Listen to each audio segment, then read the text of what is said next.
Allow me to describe your afternoon. You told yourself you are going to study by 4 p.m. and it is currently 6 p.m. Within those 2 hours, you have reorganized your desk, made a snack, lied down on your bed, picked up your phone to look at something, then gone down a completely unrelated rabbit hole, and now you're watching this video. Now, let me tell you something. The reason why this happens is not because you are lazy, and it's certainly not because you lack discipline. It's simply because nobody ever taught you how studying is supposed to feel. And therefore, your brain treats it like a threat to be escaped rather than something to be enjoyed. Now, here's what most people believe when they want to fix this. They believe that the answer just lies in motivation, that they will wake up one day feeling all spry and they're going to get everything done. Or they think that everybody who gets things done is just running on supernatural motivation and all that. They believe that discipline is a personality trait that you either have or you don't. But the students that you think are naturally disciplined are not in fact running on some kind of supernatural motivation. Rather, they have set up their environment and their identity in such a way that the default action for them is studying instead of scrolling. And you can do the exact same thing. In this video, I'm going to show you how. How to release more dopamine when you study, how to make starting feel almost automatic, and how to develop the kind of identity whereby locking in is just what you do. I'm Bright. I scored 302 in JAMB in 2024, and I'm currently on a first class with a CGPA that is significantly above 4.5. Let's get into the tactics. Prelude: why studying feels like a pain. Before anything else in this video, you need to understand one thing. Your brain runs on dopamine. It's the chemical behind motivation, reward, and pleasure. And different activities release different amounts of it. Studying is right at the bottom, right next to chores.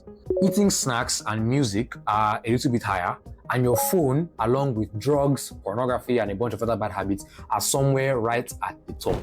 Your phone is basically a dopamine extraction machine that is living in your pocket 24 hours a day. Now, let me tell you something that most people don't notice. Your brain does not just react to how much dopamine that an activity gives you. It also reacts to the gap between what you were just doing and what you are currently doing or about to do. So if you have been scrolling for an hour and all of a sudden you sit down and say, I'm going to read, the drop between your dopamine is enormous. Your brain is not comparing studying to a neutral baseline. It's comparing it to the spike that it just came down from. And it does not want any part of it. This is just basic biology and not a character flaw on your part. And once you understand that, addressing the situation becomes very, very simple. All you need to do is narrow that gap, either by making studying release more dopamine or by not spiking yourself so high before you start. Or ideally, both of those two things.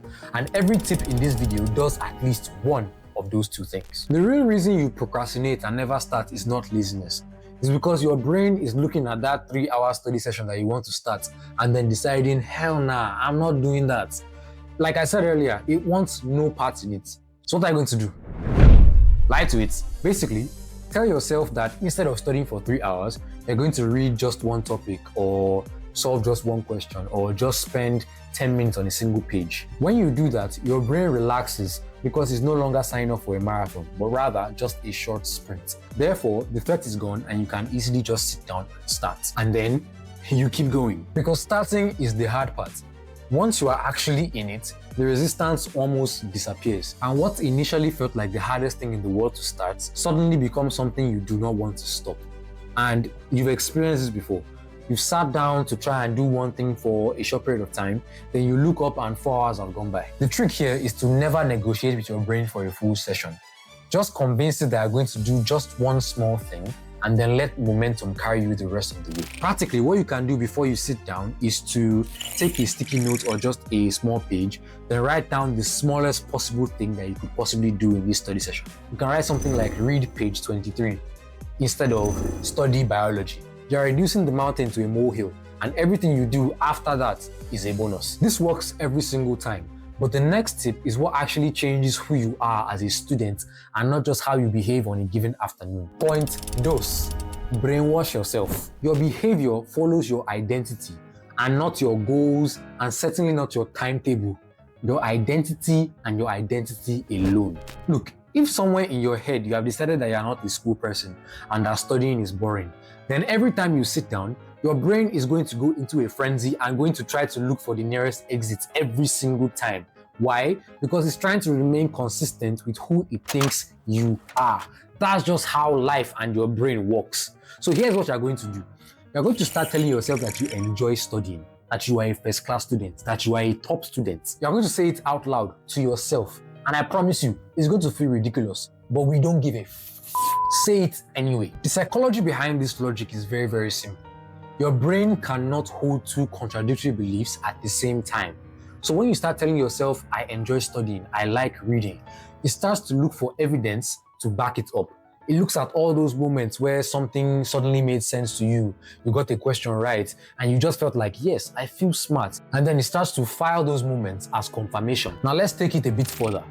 Tell someone, tell a friend, tell a classmate, tell literally anybody that you like studying. Now the reason you want to do this is because when you do, you now have social stakes. When you see that person seeing you scrolling your phone when you're supposed to be studying, it will make you to get up and lock in a way that you've never experienced before.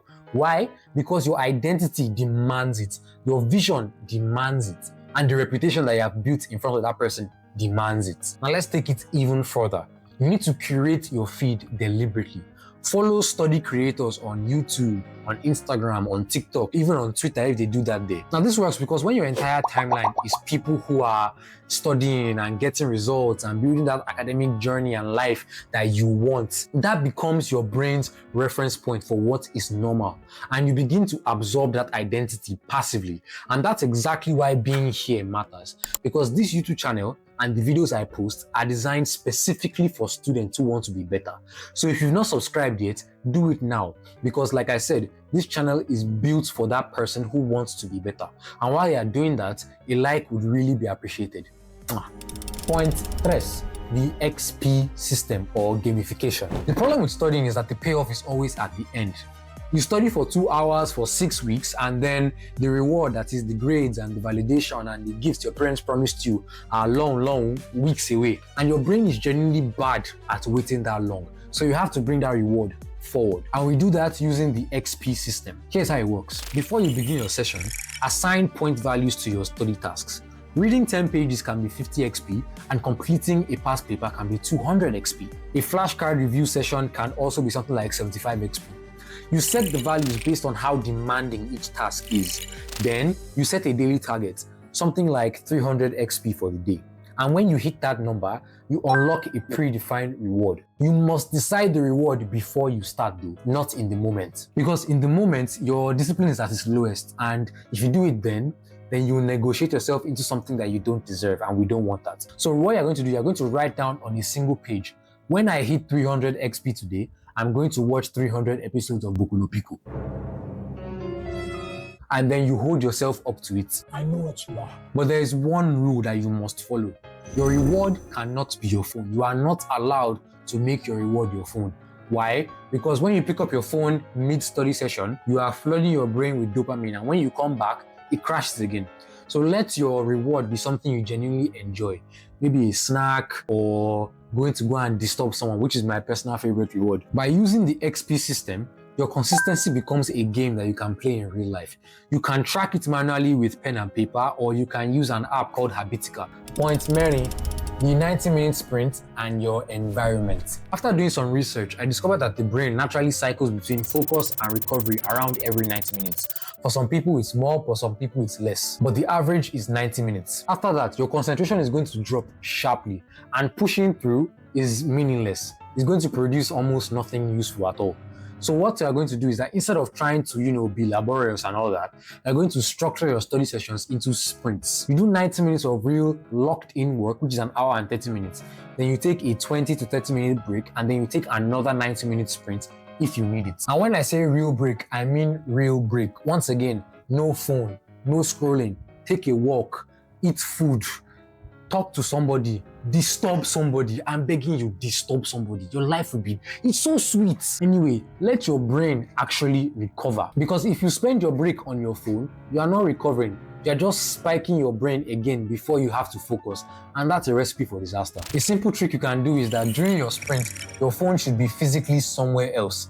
Not face down beside you. If you're reading at your desk, your phone should be on your bed. or ideally keep it in another room or give it to a teacher to hold for you if you roll that way. Your study location also matters greatly. If you try to study in the same spot where you sleep or you scroll your phone, it sends your brain mixed signals. You need to designate and carve out a specific space for work and studying, either a particular desk in your room, a corner in the library. Just make sure that it's consistent, and that is where you read and read alone. What you notice is that over time, just sitting in that place will shift your mind into study mode before you even open your book. So now let's recap. Studying feels hard not because you are indisciplined, but because of the gap between what you were just doing and what you are currently being asked to do. If you narrow that gap, start with one page and let momentum do the rest. If you build an identity around being someone who enjoys learning and tell people about it, your ego has to follow through. If you gamify your sessions and progress starts to feel real before grades come, and you run 90-minute sprints with your phone in another room, studying becomes something that becomes addictive. This is the third video in this series. The first two covered how to actually study and how to make sure you remember everything you learn. This video is what makes those two videos work. So I highly recommend you watch all three back to back. They are linked on screen right now. If you haven't subscribed already, please do so right now, and I will see you in the next one. Everybody, lock in.